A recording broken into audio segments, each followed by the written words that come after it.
ख्वाब जिनके ऊंचे और मस्त होते हैं, इम्तिहान भी उनके ज़बरदस्त होते हैं। तो चलिए शुरुआत करते हैं झारखंड के जनजातियों के बारे में। पिछले क्लास में हम लोग संथाल जनजातियों के बारे में और संथाल जनजाति के परिचय के बारे में पढ़े थे। तो अब शुरुआत करते हैं झारखंड के दूसरे सर्वाधिक जनजाति उरांव जनजाति के बारे में। तो शुरुआत करते हैं प्रसंख्या 1 से। झारखंड की दूसरी सर्वाधिक जनसंख्या वाली जनजाति इनमें से कौन सी है? तो उरांव जनजाति है। फर्स्ट में कौन है? तो संथाल जनजाति। फर्स्ट में संथाल जनजाति, संथाल। सेकेंड में उरांव। थर्ड में मुंडा। फोर्थ में हो। और फिफ्थ में कौन सा जनजाति है? तो खरवार जनजाति है, जो कि पलामू में पाए जाते हैं, सबसे अधिक पाए जाते हैं। प्रश्न संख्या 2, झारखंड की कुल जनजातियों का जनसंख्या का उरांव जनजाति का प्रतिशत कितना है? 35%, 24%, 18% या 9%। तो 18% झारखंड में उरांव जनजाति हैं, और जबकि अब ये कितने हो गए हैं? तो 19.86% हो चुके हैं, जो कि दक्षिण छोटे नागपुर और पलामू प्रमंडल में पाए जाते हैं। प्रश्न संख्या 3, झारखंड में उरांव जनजाति का संकेंद्रण प्रमुख कहाँ पर है? तो दक्षिणी छोटा नागपुर और पलामू में और कोल्हान में है। तो कहाँ पर है? तो दक्षिणी छोटा नागपुर और पलामू में सर्वाधिक पाए जाते हैं।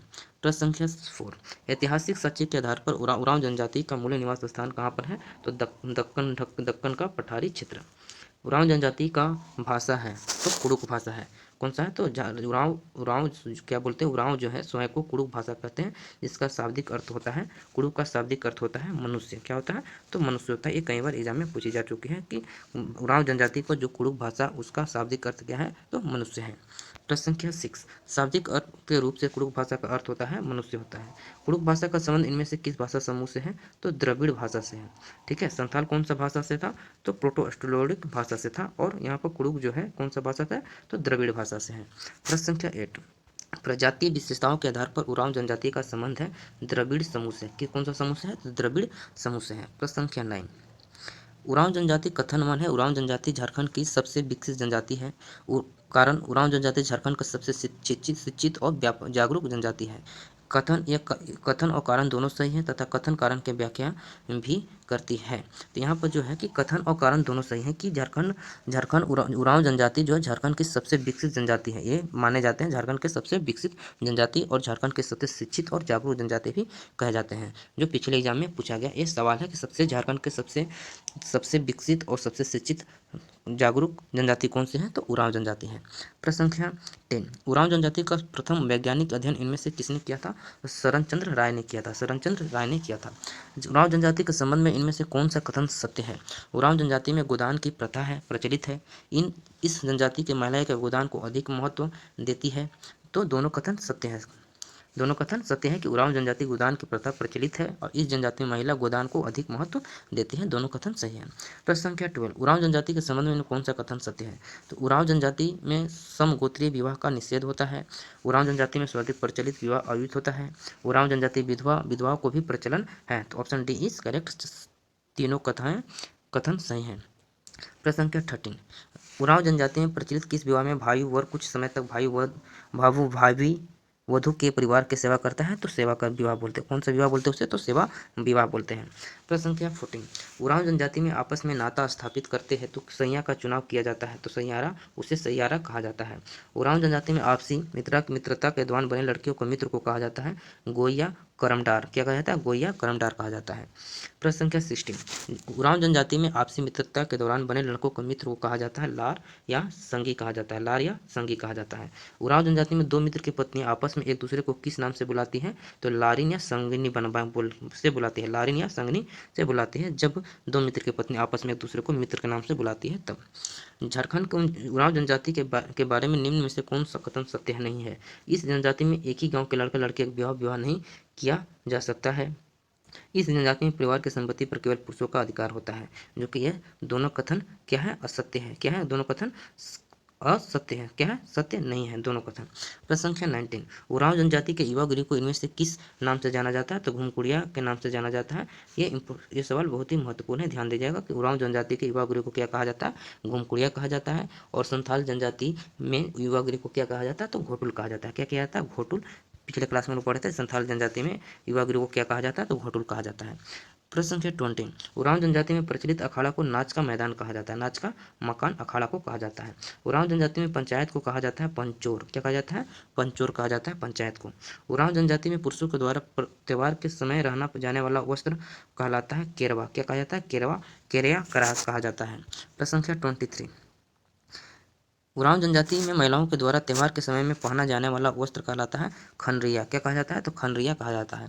उरांव जनजाति के प्रमुख नृत्य को कहा जाता है यदुर। ये भी याद आ जाएगा, यदुर एक क्या है? एक प्रकार का क्या है? एक प्रकार का नृत्य क्या है? नृत्य है। क्या है? नृत्य है, जो कि उरांव जनजाति का एक प्रमुख नृत्य है। क्या? तो यदुर। प्रश्न संख्या 25, उरांव जनजाति द्वारा विभिन्न अवसरों पर किए जाने वाले शिकार के संबंध में निम्न में से कौन सा कथन सही है? तो बैसाख विषु सेंद्रा, फागुन में फागु सेंद्रा, सावन में जेठ शिकार। तो उपयुक्त तो तीनों कथन सही हैं। प्रश्न संख्या 26, उरांव जनजाति द्वारा किए जाने वाले अनौपचारिक शिकार को किस नाम से जाना जाता है? तो दोराहा शिकार के नाम से जाना जाता है। उरांव जनजाति में वर्ष का प्रारंभ धान के फसल कटने के बाद होता है। उरांव जनजाति में वर्ष का प्रारंभ धान की फसल कटने के बाद होता है। उरांव जनजाति में इनमें से कौन सा त्यौहार धार्मिक देवता के सम्मान में मनाया जाता है? तो जतरा पर त्यौहार मनाया जाता है, धर्मेश देवता के सम्मान में मनाया जाता है। धर्मेश क्या है? धर्मेश उरांव जनजाति का प्रमुख देवता है, जिन्हें जीवन तथा प्रकाश देने में सूर्य के समान माना जाता है। प्रश्न संख्या 29, उरांव जनजाति इनमें से कौन सा त्यौहार पशुओं के समान में मनाया जाता है? तो सोहराय पर्व त्यौहार मनाया जाता है, उरांव जातियों के पशुओं के समान मनाया जाता है। प्रश्न संख्या 30, उरांव जनजाति के संबंध में इनमें से कौन सा कथन असत्य है? तो यह जनजाति अस्थायी कृषक माने जाते हैं। इस जनजाति का प्रमुख भोजन चावल तथा जंगली पक्षी है। यह जनजाति बंदर का मांस नहीं खाती है। तो जितने भी कथन है सभी कथन क्या है? असत्य हैं। प्रश्न संख्या 31, प्रारंभ में छोटा नागपुर क्षेत्र में आकार जंगलों को साफ करके कृषि कार्य करने वाले उरांव के लिए प्रयोग किए जाने वाले शब्द है भूंयर। क्या कहा है? कौन सा शब्द है? तो भूंयर कहा जाता है। उरांव जनजाति में मेहनत का विनियन करने के प्रथा को किस नाम से जाना जाता है? तो पसरी के नाम से जाना जाता है। उरांव जनजाति का प्रमुख पेय है हड़िया। क्या है? प्रमुख पे क्या है? हड़िया, जो संथाल जात में क्या है? पोतचोई भी बोला जाता है। संथाल में क्या बोला जाता है? पोतचोई भी कहा जाता है।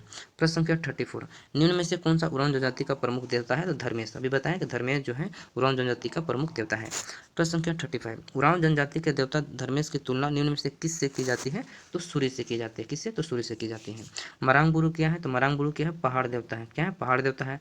ठाकुर देव क्या है? ग्राम देवता है। डिहवार क्या है? सीमान देवता है। पूर्व जात्मा क्या है? तो कुल देवता है। ये याद रखिएगा आप लोग। प्रश्न संख्या 37, उरांव जनजाति द्वारा फसल की रोपनी समय कौन सी पूजा की जाती है? तो भेलवा पूजा। फसल की रोपनी के समय में पूजा की जाती है, भेलवा पूजा की जाती है। उरांव जनजाति द्वारा गांव के कल्याण हेतु वर्ष में एक बार कौन सी पूजा की जाती है? तो गोरिया पूजा की जाती है एक बार साल में। कल्याण हेतु, गाँव के कल्याण हेतु एक बार पूजा की जाती है, गोरिया पूजा की जाती है। प्रश्न संख्या 39, उरांव जनजाति में गांव के धार्मिक प्रधान को क्या कहा जाता है? तो पाहन कहा जाता है। क्या कहा जाता है? तो पाहन कहा जाता है। उरांव जनजाति के गांव के धार्मिक प्रधान का सहयोगी कौन होता है? तो पाहन होता है, नायके होता है, जगर होता है या पुजार होता है। तो पुजार उरांव जनजाति के गांव के धार्मिक प्रधान का सहयोगी कहा जाता है। उरांव जनजाति का मुख्य पूजा स्थल कहाँ होता है? तो सरना। कहाँ होता है? तो सरना। मुख्य पूजा स्थल सरना कहलाता है। प्रश्न संख्या 42, उरांव जनजाति के पूर्वजों की आत्मा के निवास स्थान को क्या कहा जाता है? तो शासन कहा जाता है। क्या कहा जाता है? तो शासन कहा जाता है। उरांव जनजाति में गोत्र के मरे सभी लोगों के हड्डियां को नदी में निक्षेपित करने हैं तो इनमें से कौन सा संस्कार किया जाता है? तो हड़बोड़ा संस्कार कहा जाता है, संस्कार किया जाता है। प्रश्न संख्या 44, उरांव जनजाति में प्रचलित मान्यता के अनुसार हड़बोड़ा संस्कार के बाद मरे लोगों की आत्मा उनके पूर्वजों की आत्मा से मिल जाती है, जिसे कहते हैं कोहा बेंजा। क्या कहा जाता है? तो कोहा बेंजा कहा जाता है। प्रश्न संख्या 45, उरांव जनजाति के संबंध में निम्न में से कौन सा कथन असत्य है? उरांव जनजाति तांत्रिक एवं जादुई विद्या में विश्वास रखते हैं। सही है। उरांव जनजाति शव का समयतः दाह संस्कार किया जाता है। ईसाई उरांव के शव को अनिवार्य दफनाया जाता है, जो कि सभी कथन सही है। प्रश्न संख्या 46, उरांव जनजाति में जादू टोना करने वाले व्यक्ति को कहा जाता है कोतवार, धांगर, माटी या खेतवार। तो उरांव जनजाति में जादू टोना करने वाले व्यक्ति को क्या कहा जाता है? तो माटी कहा जाता है। प्रश्न संख्या 47, उरांव जनजाति के युवा गृह को किस नाम से जाना जाता है?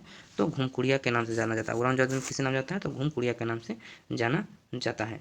घुमकुड़िया के संबंध में निम्न में कौन सा कथनों पर विचार करें? तो इसमें केवल युवकों को जनजातीय रीति रिवाज को परंपराओं का प्रशिक्षण दिया जाता है। इनमें 10 से 11 वर्ष की आयु में प्रवेश दिया जाता है। विवाह होते ही घुमकुड़िया की तपस्या समाप्त हो जाती है। तो ऑप्शन सी इज करेक्ट। यानी 2 और 3 क्या है? सही है। इसमें क्या सभी कथन सही हैं। प्रश्न संख्या 49, घुमकुड़िया के संबंध में निम्न में से कौन सा कथन सत्य है? घुमकुड़िया में 3 वर्ष में एक बार प्रवेश दिया जाता है। घुमकुड़िया में प्रवेश हेतु दीक्षा समारोह का आयोजन किया जाता है, ये भी कथन सही है। घुमकुड़िया के अधिकारियों को 3 वर्ष के अंतराल पर बदल दिया जाता है, जो कि सभी कथन सही है। प्रश्न संख्या 50, घुमकुड़िया में सामान्यतः किस पर्व के समय प्रवेश दिया जाता है? तो सरहुल के पर्व के समय दिया जाता है प्रवेश। घुमकुड़िया में प्रवेश करने वाले सदस्यों को कितने श्रेणियों में विभाजित किया जाता है? तो 3 भागों में 3 श्रेणियों में विभाजित किया जाता है। घुमकुड़िया में प्रवेश करने वाले नए सदस्य को कहा जाता है पौन जोखर, मान जोखर, कोहा जोखर या पेल जोखर। तो पूना जोखर कहा जाता है। प्रश्न संख्या 53, इनमें से कौन सा घुमकुड़िया में प्रवेश करने वाले सदस्य की श्रेणी में नहीं है? पूना जोखर, मान जोखर, कोहा जोखर, पेल जोखर। तो कौन सा है? तो पेल जोखर जो है ये श्रेणी में नहीं आते हैं। घुमकुड़िया नामक संस्था में यूको हेतु निम्न में से किसका प्रबंध होता है? तो जोक हड़पा का होता है। घुमकुड़िया नामक संस्था में युक्तियाँ हेतु निम्न में से किसका प्रबंध किया जाता है? तो पेल एडपा का किया जाता है प्रबंध। प्रश्न संख्या 56, जोक एडपा को किस अन्य नाम से भी जाना जाता है? तो धांगर कुड़िया के नाम से जाना जाता है। घुमकुड़िया नामक संस्था में जोक एडपा मुखिया को क्या कहा जाता है? तो धांगर कहा जाता है। प्रश्न संख्या 58, घुमकुड़िया नामक संस्था युवतियों की देखभाल करने वाली महिला को कहा जाता है बड़की धगरिन कहा जाता है। अगर आपको यह वीडियो आपके एग्जाम के लिए महत्वपूर्ण है तो आप हमारे वीडियो को लाइक और सब्सक्राइब जरूर करें। यह वीडियो झारखंड के competitive exam JPSC, JSSC, Jharkhand police और झारखंड के सभी प्रतियोगिता परीक्षा के लिए यह वीडियो बहुत ही महत्वपूर्ण है। धन्यवाद।